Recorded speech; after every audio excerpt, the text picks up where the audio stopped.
Delphias Audiolibros presenta Halo, el protocolo Cole. Una novela escrita por Tobias S. Bokel y publicada el 25 de noviembre del 2008. Capítulo 32. El reducto, Metiset, 23 Librae. El primer trío de Unggoy que dobló por el pasillo se encontró directamente en la línea de fuego de Tel. Ráfagas cortas de plasma los alcanzaron en el centro de los torsos. Un golpeteo de pie sonó detrás de Tel, que se volvió y vio a Red intentando huir de Saal. Este agarró al líder Kiglyar y lo arrastró de vuelta hacia las ventanas, fuera de la línea directa de fuego. ¿Se dan cuenta ustedes dos de lo que están haciendo?, preguntó el Kiglyar. Saal ladeó la cabeza. Te estamos secuestrando. Red no lo encontró tan divertido como parecía hallarlo Saal. Hay cientos de miles de Unggoy ahí fuera y todos ellos están a mis órdenes. Están ahí fuera, repuso el Sangheili. Pero tú y yo sabemos que no todos pueden entrar aquí dentro. Y Saal rió entre dientes. Así pues, ¿qué planeas hacer, entonces? Siseó el otro. Te estás entrometiendo en asuntos de una importancia extraordinaria. Tel se escondió tras el marco de la puerta cuando un nuevo grupo de Unggoy penetró en el extremo más alejado del corredor. Uno dio un traspié al ver a Tel asomar otra vez con su rifle de plasma. Sangheili. Defiendan el reducto. Chilló, y la parte posterior de su tanque de metano explotó de otro disparo preciso. Escombros en llamas golpearon a otros Unggoy, que perdieron la cohesión en su carga y se desperdigaron, intentando apagar las llamas a palmadas antes de acabar quemados. Eso debería contenerlos durante un rato, masculló Tel. Pero entonces, para su sorpresa, los Unggoy regresaron otra vez. Eran unos Unggoys muy decididos. Tienen algo por lo que luchar, dijo Red. Sangheili, no comprendes lo que está pasando. Debes liberarme. Puedo salvarles la vida. Lo juro. Tel contempló cómo los Unggoy cargaban. No existía demasiado afecto entre los Kiglyar y los Sangheili, a la especie de Red le contrariaba la posición que los Sangheili ostentaban en el Covenant. Y los Sangheili consideraban a los Kiglyar poco más que carroñeros. Tel sospechaba que Red mentía y los haría matar con toda tranquilidad en cuanto depusieran las armas. Pero Red siguió insistiendo de todos modos, son los Sangheili del Retributionstonder, estoy en lo cierto. ¿Por qué tardaba tanto Zar? Tel disparó a otro puñado de Unggoy. Sí. Otros más subieron por ascensores y escaleras y corrieron en su dirección. Fue una equivocación. No debimos haberlos vendido a esos Jiralhanae, dijo Red con la voz más tranquilizadora de que era capaz un Kiglyar. Pero necesitábamos que no interfirieran. No tras todo el trabajo que hemos llevado a cabo hasta ahora. Tel negó con la cabeza. Lo que está hecho, hecho está. Han efectuado sus elecciones. Ahora nosotros llevamos a cabo las nuestras. Demasiados Unggoy subían veloces al piso superior, pasando por encima de los cadáveres del pasillo. Tel sabía que seguirían haciéndolo hasta que se le agotara la carga del rifle de plasma. Va en contra de a los jerarcas. Red gritó. Saal asestó un revés al Kiglyar. Estamos en una misión encomendada directamente por los jerarcas. No oses blasfemar de ese modo. Como si hablases por los jerarcas. Rezongó. Tel vio con el rabillo del ojo que el Kiglyar parecía atónito. ¿Qué jerarca? El profeta del pesar en persona, proclamó Saal con orgullo. Red negó con la cabeza. El profeta equivocado, farfulló, en tanto que las espinas con plumas de su cabeza se agitaban desconcertadas. El profeta equivocado. Saal y Tel intercambiaron miradas, y entonces Saal gritó. Zar está aquí arriba.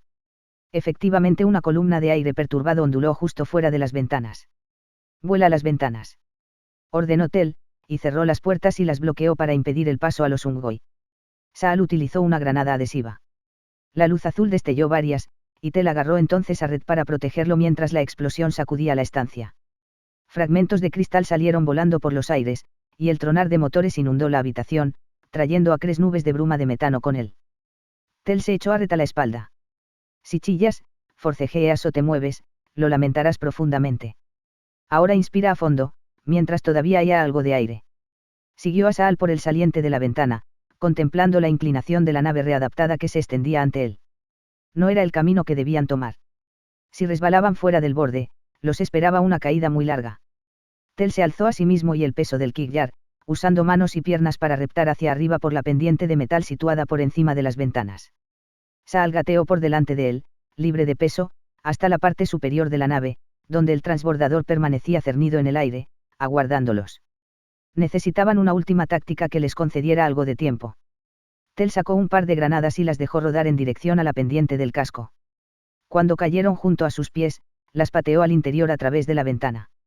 Gateó hacia arriba tras Saal tan deprisa como pudo, con las explosiones de las granadas haciendo volar llamas rojas y escombros por las ventanas situadas bajo él mientras corría. El piloto Ungoy estaba de pie en la parte posterior del transbordador, con los ojos abiertos de par en par mientras los contemplaba correr hacia él. Zar tocó con suavidad la parte superior de la vieja ruina Kiglar con el vehículo, y Saal y Tel saltaron a bordo. Las praus de otras naves encalladas en tierra asomaban, igual que torres, fuera de las espesas brumas rojizas que los rodeaban por todas partes. «Súbelo», gritó Saal, y se alejaron con un acelerón, con la estructura reduciéndose de tamaño en lo alto de la cascada y el lago del cráter perdiéndose a lo lejos. Capítulo 33. Habitat el Cuidad, interior de los escombros, 23 Librae. A pesar de que lo habían dejado a solas, Ignacio Delgado todavía no había conseguido liberarse. La cuestión era que intentar usar un fragmento de metal para forzar la cerradura de unas esposas era todo un desafío. Y Delgado ni siquiera había conseguido que el fragmento alcanzara el ojo de la cerradura.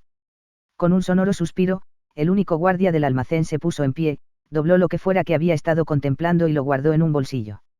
«Bueno, Delgado, las cosas se están calmando. Es hora de trasladarte». Delgado asintió, embargado por un mal presentimiento. Así pues, se había acabado. El guardia advirtió la expresión de su rostro. «Vamos, Delgado. No es eso. De veras». Delgado miró al musculoso hombre de arriba abajo. «¿Qué es, entonces?» El otro se encogió de hombros. «Todo lo que Bonifacio y el Consejo de Seguridad saben es que los datos siempre son descubiertos. Es mejor mantenerte vigilado de cerca». Delgado negó con la cabeza. «Entonces, ¿por qué hacen esto? ¿Por qué los matones, el almacén vacío? Te mantiene bajo su vigilancia. No confía en ti, Delgado. Eres un invitado, hombre». Liberó a Delgado de la cadena y luego lo esposó a su propia muñeca. Hizo avanzar a Delgado con un empujón. «¿Cómo te llamas?», le preguntó Delgado. «Owen. Tu nombre auténtico». «¿A ti qué te parece?», replicó Owen, bajando la mirada hacia él mientras lo conducía fuera, a un carro tubo que esperaba. «¿A dónde vamos?», preguntó Delgado. Owen sonrió. «A una de las embarcaciones operativas de Bonifacio». Delgado frunció el entrecejo. «¿Embarcaciones operativas? Tiene muchas averiadas». «Oye». Owen se inclinó muy cerca de él, susurrando casi. «Relájate un poco, Delgado. Bonifacio va a estar de un humor de 1000 demonios porque acaban de freír a su nave contrabandista». «¿Qué?». Owen reía. «Los planes mejor preparados. A alguien realmente no le cae bien Bonifacio. Le frieron la nave. Está intacta estructuralmente, pero nada en su interior funciona, los datos han quedado borrados». Delgado tragó saliva. Los Spartans habían vuelto a atacar. De modo que ahora Bonifacio me necesita. Más o menos. El carro tubo paró tras pasar entre un puñado de asteroides conectados. Owen abrió la puerta, y Delgado lo siguió a toda prisa para evitar que tiraran de él. Peter Bonifacio estaba parado cerca de una cámara estanca, junto con un puñado de miembros del Consejo de Seguridad. Incluido Diego Esquival. Owen abrió las esposas y Delgado se masajeó las muñecas. ¿De qué va todo esto? ¿Dónde están los datos de navegación, señor Delgado?, preguntó uno de los trajeados miembros del Consejo de Seguridad. Delgado permaneció inmóvil durante un segundo. «A salvo. Tal y como acordamos». Diego frunció la boca. Bonifacio presentó pruebas al Consejo de que hay elementos de la Tierra entre nuestra población que han destruido todos aquellos datos de navegación que pudieran conducir a naves de cualquier tipo de vuelta a la Tierra o a las colonias interiores. Los datos que tú tienes deben ser transportados a su destino final, donde estarán mejor protegidos. ¿Destino final? Delgado pasó la mirada por todos ellos. ¿Qué destino final? Los Kigyars. Vamos, ya saben a dónde conducirá eso. Los estamos trasladando al proyecto Éxodo, dijo uno de los concejales, un hombre de más edad con cicatrices que le cruzaban el rostro. Es definitivo. Todos hemos votado. Así que, por favor, señor Delgado, entregue la información. Ha servido bien a los escombros.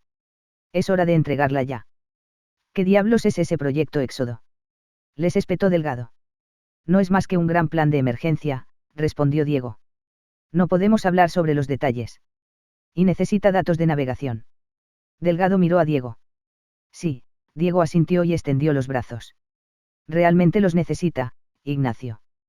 Por favor, confía en mí en esto.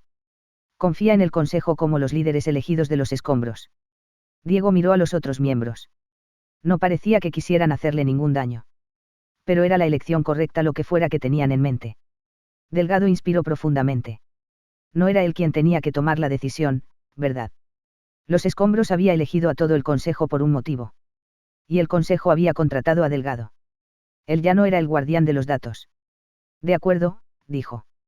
Están a bordo del Distancia. Tengo que introducir los códigos para que sean accesibles. Diego lanzó una carcajada. A la vista de todo el mundo, el mejor lugar. Por un instante, todo pareció estar en orden. Tal vez incluso normal. Delgado se relajó levemente.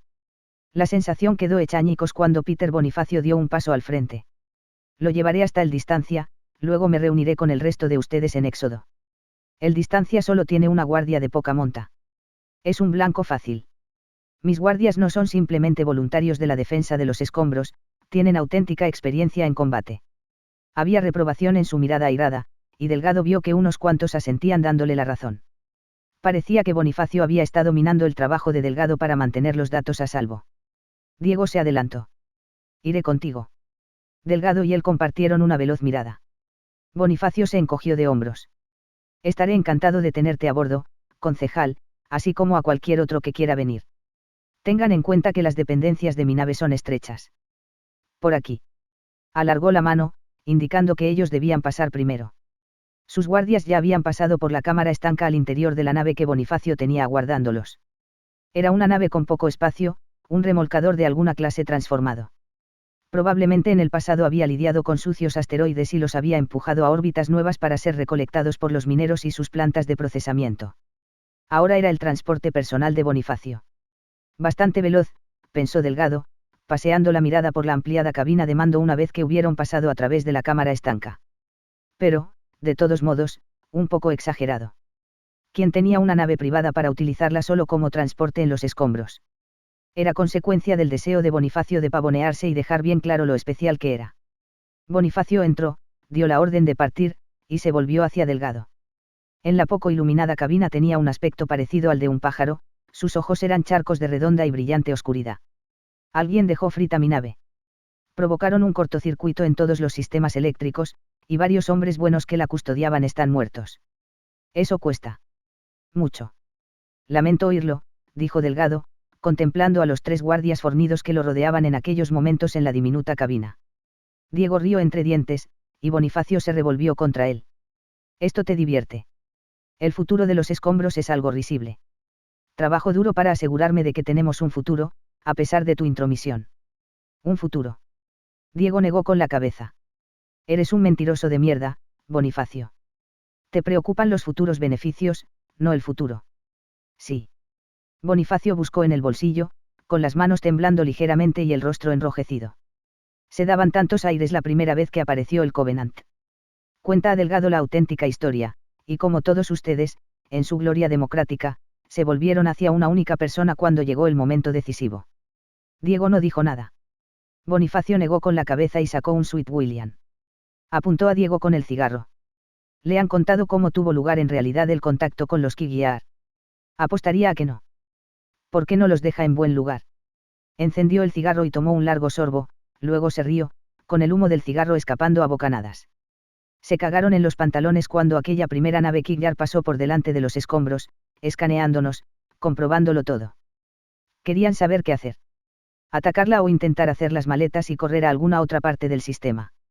Y si la atacaban, ¿cómo hacerlo? Pero tardaban tanto en sus deliberaciones, que yo hice otra cosa. Les envié un saludo y ofrecí comerciar con ellos.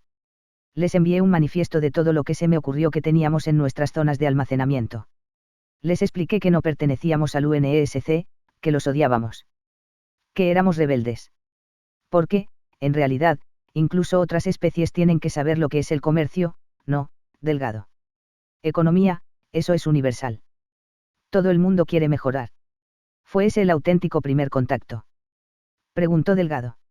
Así que el segundo fue aquel en el que su nave apareció y ofreció comerciar y establecerse en los escombros. Un mes más tarde.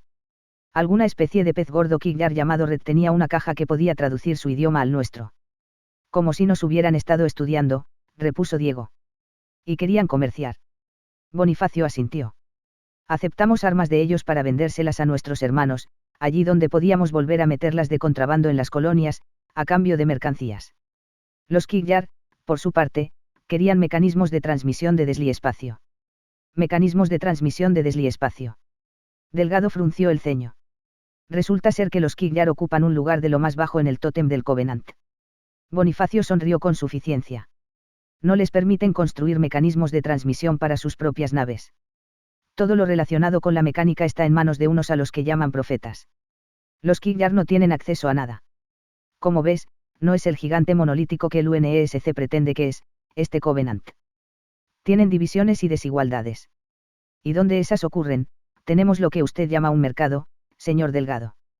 Combine los motores con la ubicación de la Tierra, y los escombros hará más por la insurrección que cualquier otro lugar en la historia. ¿Pero qué sucederá cuando los Kigjar cometan un desliz y nos descubran a todos?, preguntó Delgado. El Covenant regresará para cristalizarnos. Nos iremos, masculló Diego. Ah. Éxodo, éxodo, éxodo. Bonifacio blandió el cigarro de un lado a otro. Diego, hemos pasado tanto tiempo construyendo todo esto. ¿Y tú quieres huir de ello? No quiero, respondió Diego. Pero es de irresponsables no tener un plan de respaldo. Yo te diré lo que es de irresponsables. Es una irresponsabilidad prometer a los Kigjar motores desliespacio, aceptar su pago en armas magníficas y transportarlas de vuelta a las colonias, pero luego fingir que se almacenan esos motores hasta tenerlos todos reunidos. Cuando jamás tuvieron intención de entregarlos. Maldita sea, Bonifacio, replicó Diego, el Consejo votó seguir adelante con el proyecto Éxodo. Es un plan de apoyo. Una vez que tengamos suficientes motores desliespacio instalados, entregaremos el resto. Los Kigjar saben lo que has estado haciendo, de todos modos, le espetó Bonifacio en tono desdeñoso. ¿Qué? Diego se quedó mirando a Bonifacio. No puedes coger un asteroide hábitat tan grande como el proyecto Éxodo y colocarlo mucho más allá de los escombros y no esperar que ellos lo echen en falta. Además, realmente quieren sus motores. No han creído sus excusas oficiales para no entregarles tantos como se prometieron, ni por asomo. Son nuestros aliados, nuestros socios. Tenemos una posibilidad de seguir viviendo. Deja que el Covenant y el UNESC peleen mientras nosotros ganamos dinero y comerciamos en su lugar. Delgado contempló atónito a los dos hombres. El proyecto Éxodo es un hábitat gigante. Puede decirse que más o menos te ha contado lo que es, repuso Diego, enojado. La roca más grande de los escombros fue mantenida aparte desde el principio. Se recubrió la superficie para intentar hacer que pasara desapercibida. En los tiempos en que esto empezó, era un refugio de emergencia dentro del sistema, mete a tantos civiles como se pueda en ella en el caso de que el Covenant regrese con grandes efectivos e intenta escabullirte, a la nube Oort, situada muy lejos en los extremos del sistema, donde nadie se aventura. Ahora al proyecto Éxodo lo están equipando con mecanismos de transmisión desliespacio. Una gran cantidad de ellos. La idea es no ocultarse en el sistema, sino marchar lejos del UNESC y del Covenant. Introducirse en el desliespacio y seguir moviéndonos hasta que estemos bien lejos de todo esto. Eso es audaz, admitió Delgado. ¿Cuántos habitantes puede contener? Es grande, respondió Diego. Lo bastante grande para 1 millón de habitantes. Y lo han tenido oculto todo este tiempo. Delgado no podía creerlo. En los escombros, donde todo se votaba, el Consejo de Seguridad había conseguido algo importante, mantener un gran secreto. Los propulsores del remolcador lanzaron varias ráfagas y este se incrustó en una abrazadera de acoplamiento. Bonifacio agarró a Diego por los hombros. Oye, Diego, sé que tú y yo no estamos de acuerdo precisamente en todo. Pero soy un miembro del Consejo, igual que tú. Quiero ver cómo los escombros sigue existiendo y prosperando. No soy tu enemigo. Eso lo sabes, ¿verdad? Lo sé, respondió el otro. Lo siento. Quiero esos datos en el Éxodo y protegidos, pero no aquí fuera, en los escombros, donde están atacando, quien diablo sea que lo esté haciendo. ¿Entiendes? Diego asintió. Bien. Bonifacio sujetó con más fuerza a Diego. Ahora di a Delgado que nos deje entrar en su nave para que podamos cogerlos y cumplir con nuestro deber. Diego miró a Delgado. Dale lo que necesita. Delgado se mordió el labio inferior. ¿Estás seguro respecto a eso? Sí. La voz de Diego sonó contenida. No pasará nada. Y tendremos que hablar contigo sobre el proyecto Éxodo. No puedes repetir nada de eso a nadie. Soy capaz de guardar un secreto, respondió Delgado, al mismo tiempo que las puertas de la cámara estanca se abrían. Diego rió. Lo sé. Y cuando todo se acabe, te compensaremos por todo. Te dispararon por nuestra culpa. Ellos no pueden olvidar eso. Abandonaron trabajosamente el remolcador de Bonifacio y descendieron por un tubo de acceso a un conjunto de muelles tranquilos que Delgado había elegido. El techo de roca mostraba un declive de unos 5 metros en lo alto, y únicamente 4 o 5 abrazaderas de acoplamiento conducían al interior de la pequeña estancia, ya que era un viejo depósito minero. Delgado cruzó la silenciosa estancia hasta la cámara estanca en la que estaba atracado el Distancia. Todos se apelotonaron dentro de la cámara y pasaron al otro lado. Delgado inspiró con fuerza, sintiendo el olor a metal, petróleo y sudor. En el pasado el Distancia había cruzado el sistema transportando mineros desde la órbita de Madrigal hasta los escombros. Ahora llevaba cargamentos por todos los escombros, de un extremo a otro de este. Más deprisa que los carros tuvo, ya que no tenía que pasar a través de cada hábitat, deteniéndose debido al tráfico. Resultaba agradable volver a estar a bordo.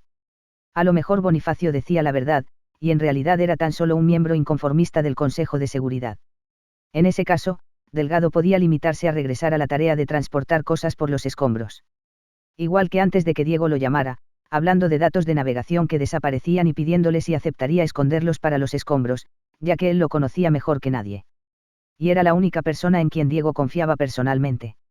Regresar al transporte de mercancías sonaba agradable, pensó Delgado, mientras conducía al pequeño grupo hasta la caja fuerte escondida bajo las rejillas del suelo de la diminuta cocina de la nave, a mitad de camino de la cabina. Se abrió con la huella de su dedo, y Delgado extrajo el contenedor oval de plástico duro que contenía el chip. Se lo ofreció a Diego. Bonifacio alargó una mano, pero Diego negó con la cabeza. Creo que yo lo guardaré hasta que lo llevemos a Éxodo. Temía que dirías eso, repuso Bonifacio. Delgado se volvió, encontrándose ante los ojos el cañón de la enorme pistola que Bonifacio empuñaba. Entréguemelo a mí, Delgado. Diego lanzó una maldición, y uno de los hombres de Bonifacio lo golpeó en las costillas. Gracias. Bonifacio le cogió los datos de navegación. Muchas gracias, Delgado. Había esperado cogerlos y limitarme a prometer reunirme con los dos a bordo del Éxodo y no aparecer jamás, pero Diego cambió de idea. Se le están pegando sus malos hábitos. En cualquier caso, Red realmente lo agradecerá. Capítulo 34. Órbita de Metiset, 23 Librae. El Kiglar llamado Red chilló, fue un rugido primitivo de dolor y horror que resonó por los pasillos de la nave hasta alcanzar la cabina de mando, donde Tel estaba sentado estudiando minuciosamente los cálculos sobre efectivos humanos en los escombros. Zar se levantó, pero Tel alzó una mano. Ordené a Saal que no lo hiciera. Yo iré. Durante un momento, Zar permaneció en pie, luego volvió a acomodarse en su silla. ¿Qué? Eso es asunto mío, Zar. Tel abandonó la cabina, pasando ante los Unggoy apelotonados en los pasillos. Las criaturas parloteaban nerviosamente y se apartaban a medida que el Sangheili avanzaba ante ellas con paso decidido. Tel fue hasta la celda de Red. Al Kiglar lo habían sujetado a la pared, con los brazos y las piernas separados formando una gran X, mediante fuertes correas. En el otro lado de los barrotes de energía, Saal estaba de pie frente al prisionero. Cuando se inclinó hacia adelante, los horrendos alaridos volvieron a empezar. ¿Por qué estás realmente aquí, en este sistema? Bramó Saal. ¿Qué buscas conseguir? Red escupió sangre morada y volvió a chillar. Tel desconectó el sistema de contención y entró en el nicho. ¿Ha dicho alguna cosa nueva que justifique proseguir con este interrogatorio? Tal vez algo diferente. Preguntó Tel con suavidad. Saal se volvió en redondo, apagando su espada de energía. Sangre morada manchaba la empuñadura y le goteaba de los dedos. No, señoría. No lo ha hecho. Sigue aferrándose a su historia. ¿Qué es un jerarca quien le ordenó hacer todo esto? ¿Has olvidado tus órdenes, entonces? Tel miró fijamente a Saal a los ojos, dejando el cuello al descubierto, como si retara al otro a intentar ir a por él. Saal retrocedió ante la implícita recusación de confianza, acercándose más a una pared. Red borboteó en un segundo plano. Quería obligarlo a abandonar sus herejías, respondió Saal. Lo que dice no puede ser cierto. Es un soldado deficiente aquel que insiste en ver las cosas no como son, sino como quiere que sean. Un día, la realidad lo alcanza, y sus ilusiones le fallan y muere tontamente. ¿Qué honor hay en eso? Tel se acercó más a Saal, arrinconándolo, dominando su espacio. Saal se irguió. Pero si el Kigjar tiene razón, y un profeta le ordenó venir aquí y hacer esto, y otro nos ordenó venir aquí y... No es cosa nuestra diseccionar lo que los profetas puedan o no puedan haber ordenado, Saal. Tampoco es cosa tuya decidir qué orden es mía seguir. Tel se dio una palmadita en la cintura, donde estaba sujeta su espada de energía, y mantuvo los ojos fijos en Saal, quien por fin miró al suelo. Le he fallado, señoría, dijo Saal. Lo has hecho. Tel lanzó un suspiro. He perdido nobleza. Haré lo correcto. La espada de energía de Saal se encendió con una llamarada. No te quitarás la vida, le ordenó Tel. Te marcarás los antebrazos con la marca de la desobediencia. Saal cerró los ojos y se estremeció. Por favor.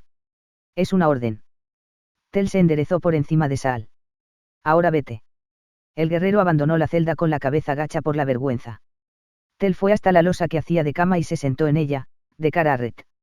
Los Angeili están locos, siseó Ret. ¿Qué es la marca de la desobediencia? Utilizará su espada de energía para hacerse quemaduras en la carne de los brazos. Líneas que se crucen arriba y abajo por toda la superficie, donde todos puedan verlas y saber lo que ha hecho. Es vergonzoso. Es preferible la muerte. Pero por ahora necesito a todos mis luchadores. Puede matarse más tarde, y destruiremos su cuerpo de modo que su linaje no se vea afectado. Si se comporta bien en combate. Red negó con la cabeza. Los Angeili. Somos fuertes, Kigjar. Es por eso que nos sentamos a la derecha de los profetas. Red lanzó una carcajada. Un día eso dejará de ser así. No mientras sigamos siendo fuertes. Tel se puso en pie. Pero las preocupaciones de Saal me inquietan. Sigues afirmando que es el profeta de la verdad fue quien te envió aquí. Red volvió a reír. Deberías inquietarte. Digo la verdad. Y fue verdad quien me envió aquí. No cree que el profeta del pesar esté cerca siquiera del mundo de origen de los humanos. Tel se inclinó acercándose. Pero esto de aquí no es el mundo de origen de los humanos. Red pestañeó, centrándose en sus recuerdos. Cuando aquella nave Kigjar trajo de vuelta grabaciones de estos humanos pidiendo comerciar a cambio de sus vidas, verdad comprendió que había hallado un modo de encontrar con facilidad el núcleo del que proviene esa plaga. Esas armas son heréticas, dijo Tel. Los humanos tienen rebeldes entre ellos. Algo que verdad quiere utilizar. Las armas se pueden localizar. Podríamos trazar un mapa de toda la población humana si conseguimos que estos rebeldes introduzcan de contrabando suficientes de ellas. Lamentablemente, los humanos tienen una directiva nueva que ha eliminado esta posibilidad. Destruyen los datos que llevan en las naves antes de ser capturados, es cierto, asintió Tel. Pero todavía tenemos una posibilidad de obtener la ubicación de su mundo de origen. Existen oportunistas que nos la venderán. Una vez que la obtengamos, podemos quedarnos con estos hábitats, nos prometió el profeta. Entonces, los Kigjar ostentarán un lugar especial, ¿verdad? Nos lo ha prometido. Tel negó con la cabeza. Los Angeili mantendrán su lugar junto a los profetas. Eres demasiado arrogante, escupió Ret. Los Jiralhanae los traicionaron. El profeta de la verdad nos ha encomendado esta misión especial. Ambos buscan empequeñecer a tu especie. Lo han controlado todo demasiado tiempo. Estamos en mitad de una guerra santa contra los humanos, siseó Tel. No es el momento para tales cosas. Sí lo es, repuso Ret. Utilizaremos a nuestro ejército Ungoi de Metiset para destruir a los humanos que hay aquí una vez que tengamos los datos que nos conduzcan a su mundo de origen. Y disfrutaremos de favor ante los ojos de los profetas. No ustedes, Sangeili. Eres una criatura detestable. Tel rompió las correas que aprisionaban al Kigjar y lo soltó. Cuando entreguemos a los humanos, seremos reverenciados. Los profetas nos contemplarán con buenos ojos en el viaje final. Red fue hasta la litera con paso tambaleante y se tumbó. Seremos más venerables y bienaventurados que ustedes, Sangeili. Ya lo verás. Ya lo verás. Tel se fue, de vuelta al puente de mando, donde Zar alzó la mirada, había estado escuchando toda la conversación. ¿Le crees? Preguntó Zar. Creo que Red cree lo que Red dice. Tel se sentó, repentinamente cansado. ¿En mitad de qué jueguecitos estamos atrapados? Inquirió Zar. No lo sé, respondió Tel. Jugueteó con la imagen de la nave Kigjar de su pantalla. Era lo más parecido a una auténtica nave de flota que tenían los Kigjar, similar a los diseños de renovadas naves corsarias Kigjar que habían combatido al Covenant desde los cinturones de asteroides antes de que se les concediera un puesto en el Covenant. Se preguntó si el Kigjar habría conseguido colocar un mecanismo de transmisión de desliespacio en ella. Parecía probable, aunque Tel se preguntó si la remendada embarcación sobreviviría a tal viaje. Desde luego, no lo parecía. Pero tenía armas. Tel tomó una decisión. Tomaremos esa nave Kiyar. La utilizaremos para destruir toda esta herejía.